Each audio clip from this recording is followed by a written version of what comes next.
Sa ginaganap na hearing sa impeachment case ni VP Sara Duterte, ang mga ibang nag-iimbestiga ay sangkot sa maleta, bribery scandal na di umano nakapag-deliver ng 8.5 billion in kickbacks kang President Marcos at inang mga lawmakers. Ang iba ay siyang nag-iimbestiga sa impeachment case ni VP Sara Duterte.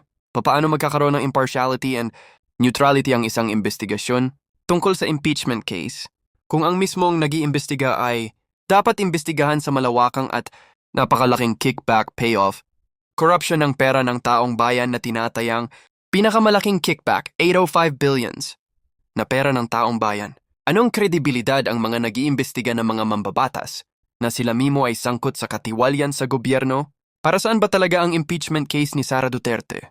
Para ba ito sa taong bayan upang makita at maipahayag ang katotohanan at makuha ang accountability ng isang public servant o para sa pangsariling kapakanan na kahit abusuhin ang proseso ng impeachment makuha lang ang maitim, ganid pangsariling intention na may kumpas, order at direksyon ng pinakamataas na leader ng Pilipinas? Imbestigahan muna dapat ang bilyones na kickback para magkaroon ng kredibilidad ang mga mambabatas na nag-iimbestiga sa impeachment.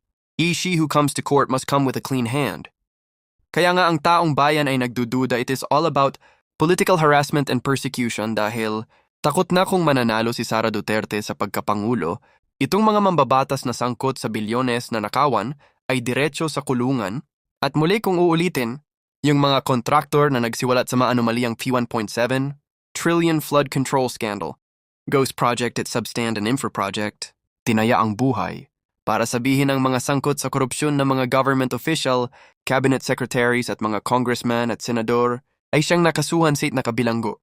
Sila ang mga maliliit na isda, samantalang yung malalaking isda ay malaya at siya pang nag-iimbestiga at nagmamaniobra, nag-iimbestiga at nanunuhol sa mga kongresista para ma-impeach si Sara. Pero mag-ingat na sila ngayon dahil gising at galit na ang taong bayan. Hindi na ito mauuto at maluloko. Ang pinakamalaking problema na hinaharap at haharapin ng mga Filipino dito sa Pilipinas at sa ibang sensa ay ang digmaan sa Middle East. Ilang milyon ang mga OFW sa Middle East. Mga OFW na may pinakamalaking remittance sa gobyerno na napunta lang sa bulsa ng mga kawatan sa gobyerno. Sa panahon ni Duterte nang nagkaroon ng Middle East crisis, he requested the Congress to convene para pag-usapan ang repatriation at safety ng mga OFW workers.